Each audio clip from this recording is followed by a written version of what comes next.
यो रेडियो नेपाल हो। अब रत्नावली शर्माबाट समाचार सुन्नुहोस्। शुरूमा प्रमुख समाचार।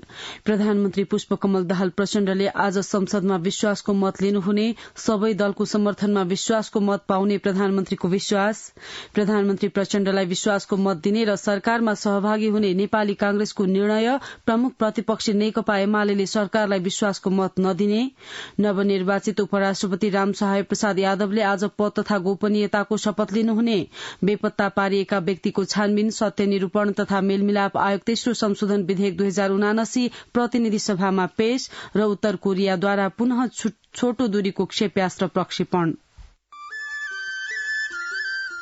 सुन त, भोलिको मिटिङको लागि सबैलाई फोन गर्यो? छैन सर, मेरो मोबाइलमा ब्यालेन्स नै थिएन। अलि पछि गर्छु ल्यान्डलाइनबाट। ल हेर, मोबाइलमा ब्यालेन्स छैन भनेर हुन्छ? तिमीलाई थाहा छैन यस कार्यालयले नेपाल टेलिकमको कर्पोरेट युजर ग्रुप अर्थात सीयूजी सेवा लिएको छ। तिम्रो नम्बरलाई पनि सीयूजीमा सहभागी गराउ न। अनि सर, मेरो त प्रिपेड नम्बर हो नि। अहिले नेपाल टेलिकमले प्रिपेड र पोस्टपेड दुवै फोनमा सीयूजी सेवा लागू गरिसकेको छ। सीयूजीमा आबद्ध भएपछि हाम्रो कर्मचारीहरू बीच निशुल्क र नेपाल टेलिकमको नेटवर्कमा सस्तो दरमा फोन तथा एसएमएस गर्न र डाटा चलाउन पाइन्छ नि। तिमीलाई थप जानकारी चाहिएमा नेपाल टेलिकमको वेबसाइट www.ntc.net.np मा हेर न। नेपाल टेलिकम, राष्ट्रको संचार।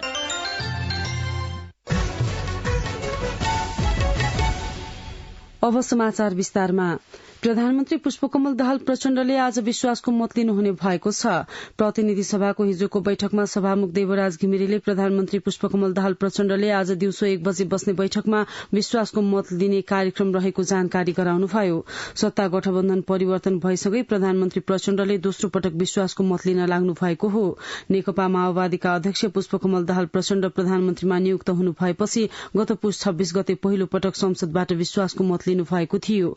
नेकपा एमालेका 78, माओवादी केन्द्रका 32, राष्ट्रिय स्वतन्त्र पार्टीका 20, राष्ट्रिय प्रजातन्त्र पार्टीका 14, जनता समाजवादी पार्टीका 12, जनमत पार्टीका 6, नागरिक उन्मुक्ति पार्टीका 4 र अन्य 3 जना स्वतन्त्र सांसदको समर्थन प्रचण्डलाई थियो, जस अनुसार पहिलो पटक विश्वासको मत लिँदा प्रधानमन्त्री प्रचण्डले 268 मत प्राप्त गर्नुभएको थियो। राष्ट्रपति निर्वाचनका बेला गठबन्धनको संरचना परिवर्तन भएपछि राष्ट्रपति निर्वाचनमा नेकपा माओवादी केन्द्र सहित नेपाली कांग्रेस, नेकपा एकीकृत समाजवादी, जनता समाजवादी पार्टी, नागरिक उन्मुक्ति पार्टी, जनमत पार्टी, लोकतान्त्रिक समाजवादी पार्टी र राष्ट्रिय जनमोर्चा सहित नयाँ गठबन्धन बन्यो। राष्ट्रपति निर्वाचनको पूर्व सन्ध्यामा नेकपा एमाले र राप्रपाले प्रचण्ड नेतृत्वको सरकारलाई दिएको समर्थन फिर्ता लिँदै सरकारबाट बाहिरिने निर्णय गरेपछि प्रधानमन्त्रीले आज पुनः विश्वासको मत लिनुपर्ने भएको हो। अस्ति शनिबार बसेको 10 दलको गठबन्धनले प्रधानमन्त्री प्रचण्डलाई विश्वासको मत दिने निर्णय गरेको छ। अहिले गठबन्धनमा रहेका नेपाली कांग्रेस 89, माओवादी केन्द्र 32, जसपा 12, नेकपा एस 10, जनमत 6, लोसपा 4, नागरिक उन्मुक्ति पार्टी 3, राष्ट्रिय जनमोर्चाको 1 सीट रहेको छ। यसैबीच प्रधानमन्त्री पुष्पकमल दाहाल प्रचण्डले आफूले सबै दलको समर्थनमा विश्वासको मत पाउने बताउनु भएको छ। संसद भवन नयाँ बानेश्वरमा हिजो संचारकर्मीलाई संक्षिप्त प्रतिक्रिया दिनुहुँदै प्रधानमन्त्री प्रचण्डले आफूले 100% सांसदबाट विश्वासको मत पाउने बताउनु भएको हो।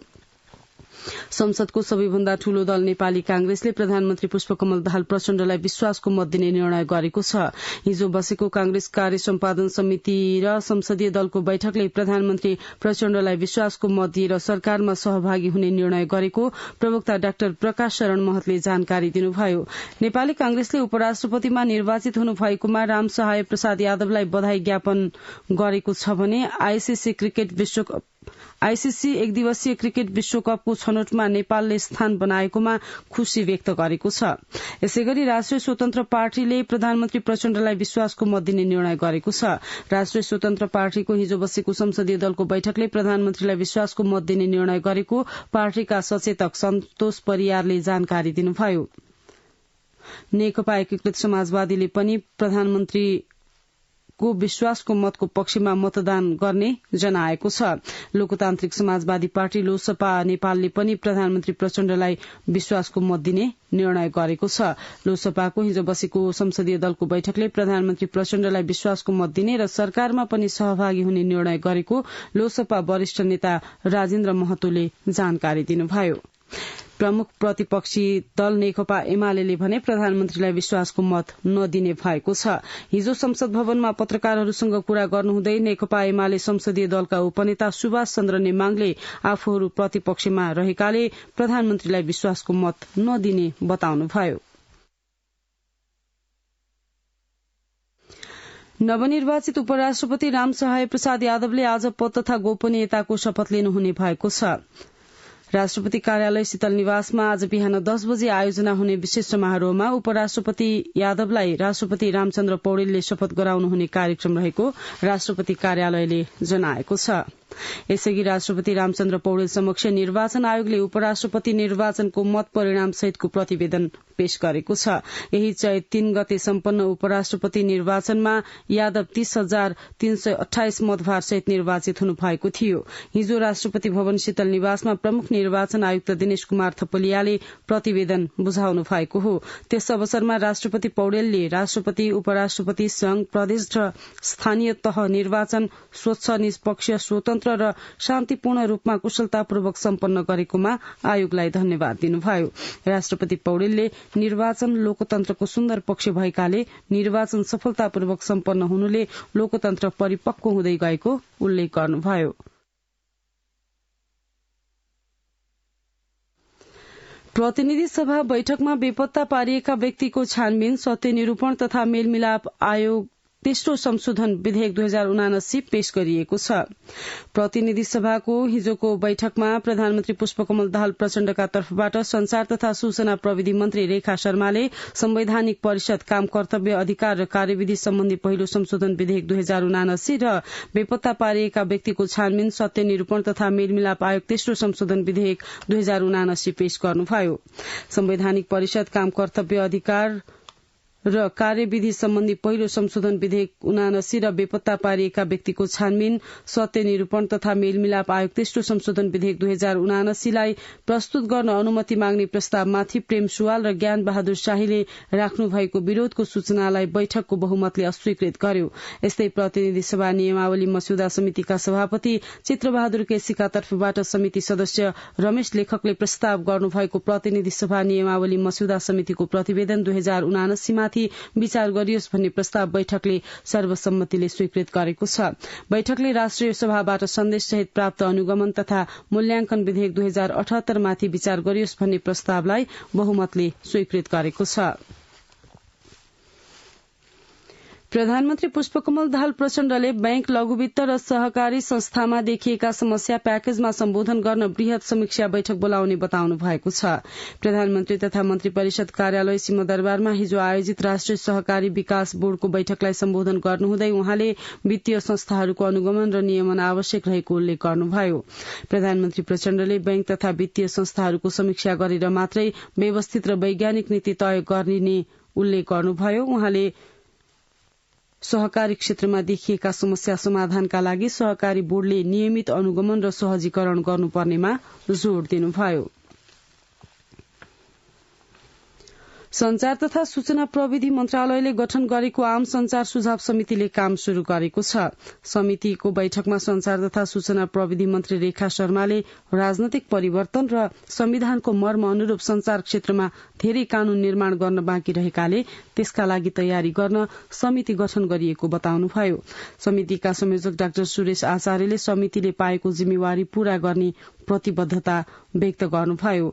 सरकारले आम संचार क्षेत्रको समग्र सुधारका लागि नीति कानून तथा नियमनका विषयमा सुझाव दिन नेपाल पत्रकार महासंघका पूर्व अध्यक्ष डाक्टर सुरेश आचार्यको संयोजकत्वमा समिति गठन गरेको छ।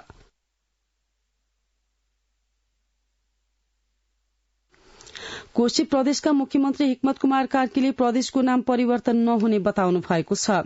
ओखलढुङ्गाको रुम्जाटारमा हिजो आयोजित कार्यक्रमलाई सम्बोधन गर्नुहुँदै मुख्यमन्त्री कार्कीले कोशी नाम सर्वस्वीकार्य भएकाले तत्काल प्रदेशको नाम परिवर्तन नहुने बताउनुभयो।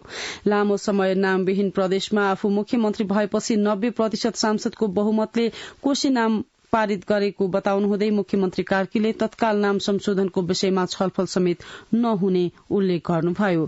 नामको विषय छाडेर प्रदेशको समृद्धिमा लाग्न उहाँले आग्रह गर्नुभयो। कोशी प्रदेश नामाकरणपछि असहमत केही समूहले विरोध गरेका छन्। नेकपा एमाले सरकारसँग रासायनिक मलमा गरिएको मूल्य वृद्धि फिर्ता गर्न माग गरेको छ। एमालेको कृषि तथा पशुपन्छी विकास विभागले हिजो आयोजना गरेको पत्रकार सम्मेलनमा एमाले महासचिव शंकर पोखरेलले सरकारसँग रासायनिक मलमा गरिएको मूल्य वृद्धि फिर्ता लिन माग गर्नुभयो। महासचिव पोखरेलले अन्तर्राष्ट्रिय रूपमा रासायनिक मलको मूल्य घटिरहेका बेला नेपालमा भने बढ़ाउनु अनुचित रहेको बताउनुभयो। नेकपा एकीकृत समाजवादी सचिवालय बैठकले सचिवालय सदस्य घनश्याम भूषाललाई पार्टी महासचिव बनाउने निर्णय गरेको छ। पार्टी अध्यक्ष माधव कुमार नेपालको अध्यक्षतामा केन्द्रीय कार्यालयमा हिजो बसेको सचिवालय बैठकले भूषाललाई महासचिव बनाउने निर्णय गरेको प्रवक्ता जगन्नाथ खतिवड़ाले जानकारी दिनुभयो। बैठकले हालका महासचिव डाक्टर बेदुराम भूषाललाई उपाध्यक्ष बनाउने निर्णय पनि गरेको छ। सर्वोच्च अदालतले अब अन्तरिम आदेशका मुद्दालाई प्राथमिकता दिएर सुनवाई गर्ने भएको छ। सर्वोच्च अदालतको यही चैत 3 गते बसेको पेशी व्यवस्थापन निर्देशन समितिको बैठकले अल्पकालीन अन्तरिम आदेश जारी भई अन्तरिम आदेशको छलफलमा पेश भएका निवेदन र खारिज सम्बन्धी निवेदनहरूको शीघ्र सुनवाई गर्ने निर्णय गरेको हो। सर्वोच्च अदालतका प्रवक्ता विमल पौडेलका अनुसार अब अन्तरिम आदेशका मुद्दालाई प्राथमिकता दिएर सुनवाई गर्ने निर्णय गरिएको हो।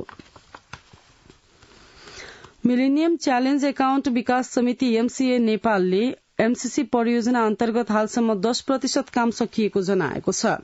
राष्ट्रिय सभा अन्तर्गतको राष्ट्रिय सरोकार तथा समन्वय समितिको हिजो बसेको बैठकमा विकास समितिका कार्यकारी निर्देशक खड्ग बहादुर विष्टले एमसीसीको सहयोग रहेको एमसीए नेपाल आयोजना कार्यान्वयनका लागि हालसम्म 7% रकम खर्च भएको जानकारी दिनुभयो। बैठकमा अर्थ मन्त्रालयका राजस्व सचिव रामप्रसाद घिमिरेले राष्ट्रिय गौरवको आयोजनाका रूपमा रहेको एमसीए नेपाल 5 वर्षको समय अवधिमा कार्यान्वयन हुनेमा विश्वस्त रहन सबैलाई आग्रह गर्नुभयो।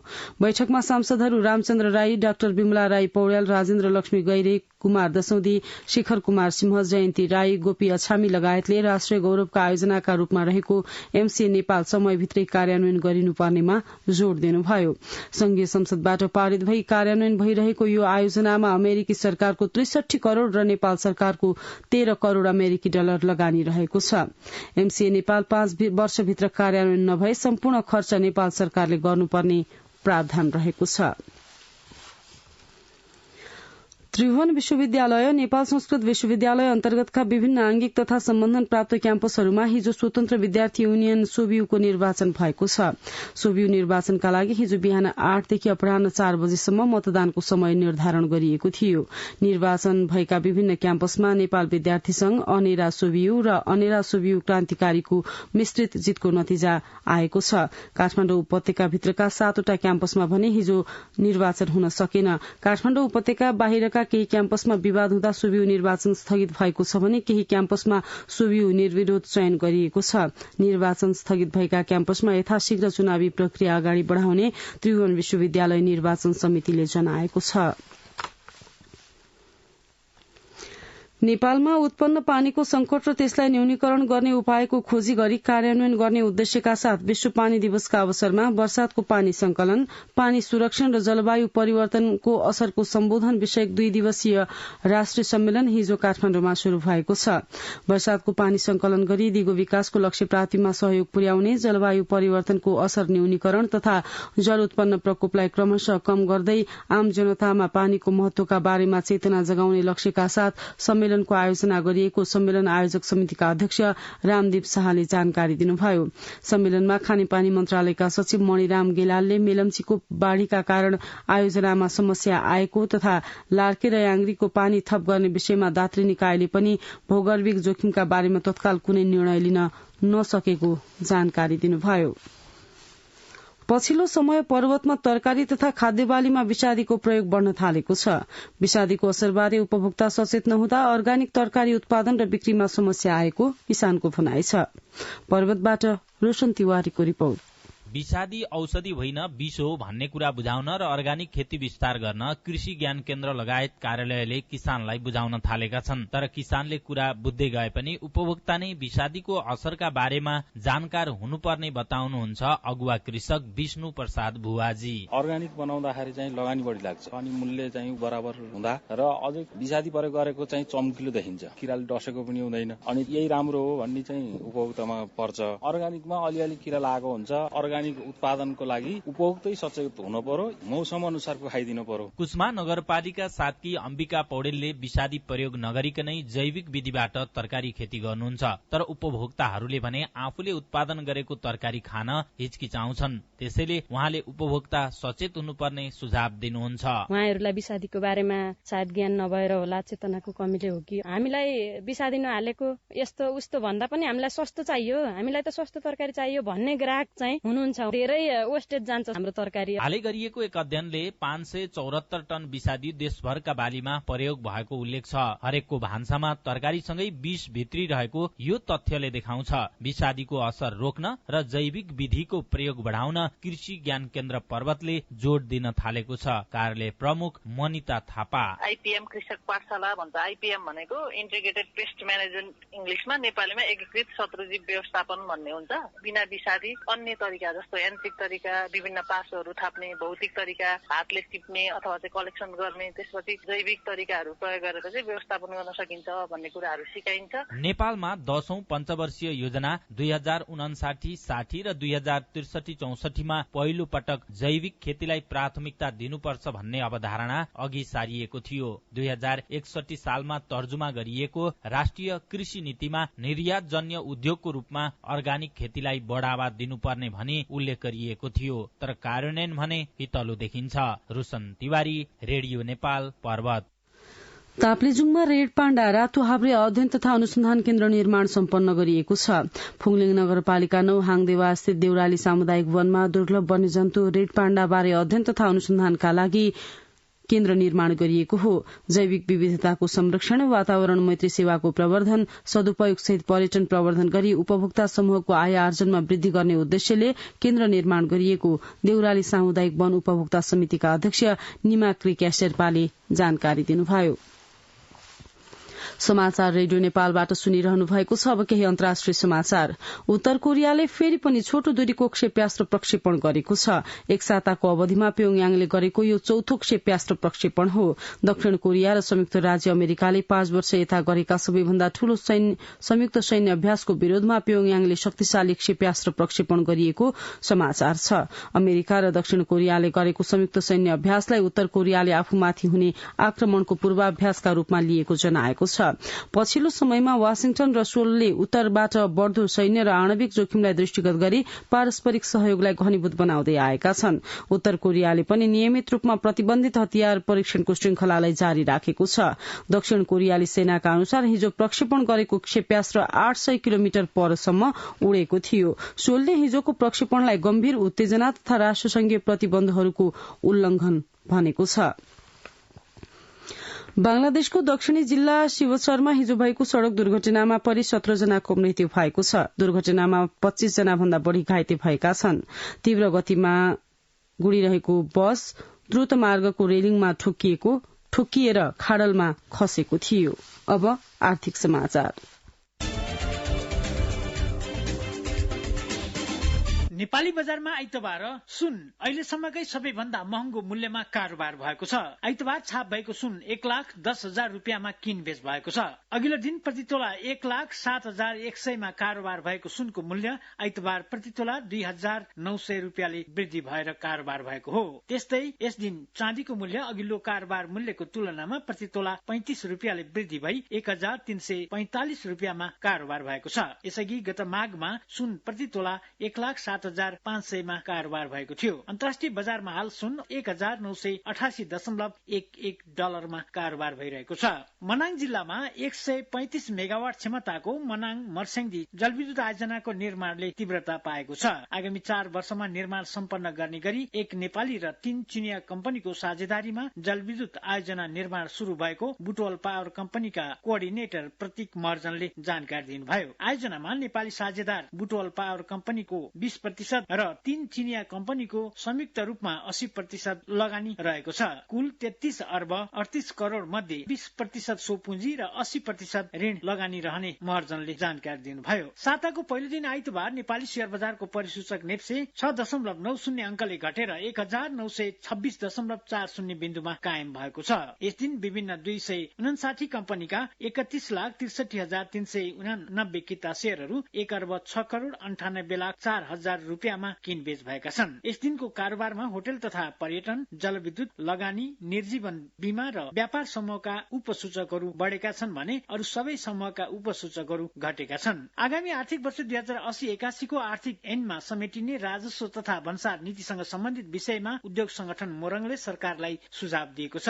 उद्योग संगठन मोरङका अध्यक्ष सुयस प्याकुरेल नेतृत्वको टोलीले राजस्व सचिव डाक्टर रामप्रसाद घिमिरेलाई भेटी आगामी आर्थिक वर्षको बजेट मार्फत सम्बोधन गरिनुपर्ने कर तथा राजस्व नीति तथा भन्सारसँग सम्बन्धित विषयमा सुझाव दिएको हो। राजस्व भुक्तानीको प्रक्रियागत जटिलतामा सरलीकरण, स्वदेशी कच्चा पदार्थ प्रयोग गरी 50% सम्म मूल्य अभिवृद्धि गर्ने वस्तु निर्यातमा नगद प्रोत्साहन, भन्सार जाँच पासमा सहजीकरण लगायतका विषयमा सुझाव दिएको उद्योग संगठन मोरङले विज्ञप्ति मार्फत जनाएको छ। पर्वत जिल्लाका किसानका लागि पोषण सुरक्षा कार्यक्रम शुरू भएको छ। किसानको पोषणयुक्त खानाका साथै आय आर्जन समेत गर्न सकुन् भन्ने उद्देश्यले पर्वत स्थित कृषि ज्ञान केन्द्रले ग्रामीण किसान पोषण सुरक्षा कार्यक्रम लागू गरेको जनाएको छ। ग्रामीण क्षेत्रका किसानले पोषणयुक्त खानाका लागि प्रेरित गर्न उक्त कार्यक्रम लागू गरिएको केन्द्रका प्रमुख मनिता थापाले जानकारी दिनुभयो। आर्थिक समाचारका साथमा भुवन आचार्य। अब खेल समाचार।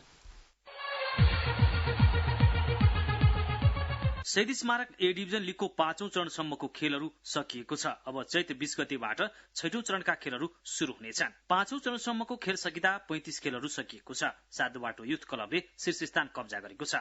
साधो बाटोले 5 खेलमा 12 अंक जोडेको छ। दोस्रो स्थानमा रहेको मनाङ मुर्स्यादी क्लबले 11 अंक जोडेको छ। नवप्रवेशी क्लब चर्च बोइज युनाइटेडले 11 अंक जोडेर तेस्रो स्थानमा रहेको छ। 10 अंक जोडेको जावलाखेल युथ क्लब 6औं र 8 अंक जोडेको त्रिभुवन आरबी क्लब 5औं स्थानमा रहेको छ। 5औं चरणको खेल सकिँदासम्म मनाङ र चर्च बोइज अपराजित रहेको छ। 5औं चरणमा आएर नेपाल पुलिस क्लबले पहिलो 1 अंक जोडेको छ। पुलिस अंक तालिकाको पुछारमा रहेको छ। 5औं चरणसम्म कुल 70 गोल भएका छन्।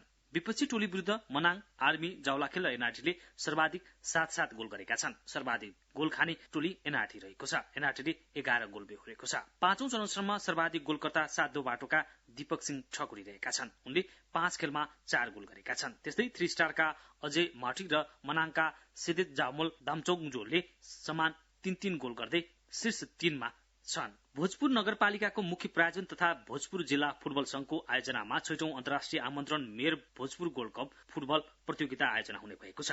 6औं अन्तर्राष्ट्रिय आमन्त्रण मेयर भोजपुर गोल्ड कप चैत 10 गतेदेखि 16 गतेसम्म हुने भोजपुर जिल्ला फुटबल संघले जनाएको छ। प्रतियोगितामा आयोजक भोजपुर जिल्ला फुटबल संघ, भारतका यूकेएफसी र क्यामरूनका एभिनियर एएफसी सहित NBI Saptari, Gorkha boys Rupandehi, Dagihat youth club Morang, Bhagwati sport club Khotang र बसाहा क्लब उदयपुर सहभागी हुने आयोजकले जनाएको छ। प्रतियोगिताका विजेताले नगद 5 लाख सहित ट्रफी, मेडल तथा प्रमाणपत्र पाउनेछन्। उपविजेताले 3 लाख सहित ट्रफी, मेडल तथा प्रमाणपत्र पाउनेछन्। अस्ट्रेलियाले दोस्रो ओडीआई खेलमा विस्फोटक ब्याटिङ गर्दै घरेलु टोली भारतमाथि 10 विकेटको शानदार जित हात पारेको छ। यो सँगै 3 ओडीआई खेलको सिरिज 1-1 को बराबरी अवस्थामा पुगेको छ। जितको लागि 118 रनको सामान्य विजय लक्ष्य पन्छ्याएको अस्ट्रेलिया 11 ओभरमा कुनै विकेट नगुमाई पूरा गर्यो। त्यसअघि टस हारेर पहिला ब्याटिङको निम्तो पाएको भारत 26 ओभरमा 117 रनमा अल आउट भएको थियो।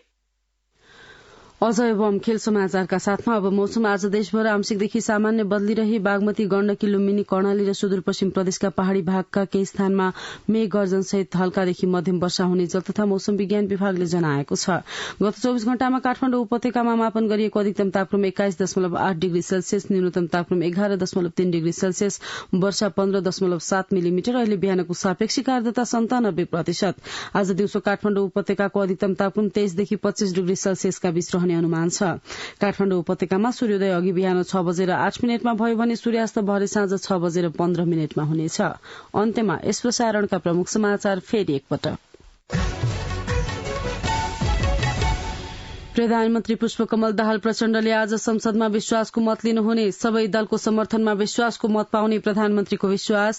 प्रधानमन्त्री प्रचण्डलाई विश्वासको मत दिने र सरकारमा सहभागी हुने नेपाली कांग्रेसको निर्णय। प्रमुख प्रतिपक्षी नेकपा एमाले सरकारलाई विश्वासको मत नदिने।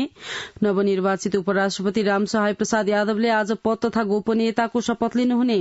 बेपत्ता पारिएका व्यक्तिको छानबिन, सत्य निरूपण तथा मेलमिलाप आयोग तेस्रो संशोधन विधेयक 2079 प्रतिनिधि सभामा पेश र उत्तर कोरियाद्वारा पुनः छोटो दूरीको क्षेप्यास्त्र प्रक्षेपण।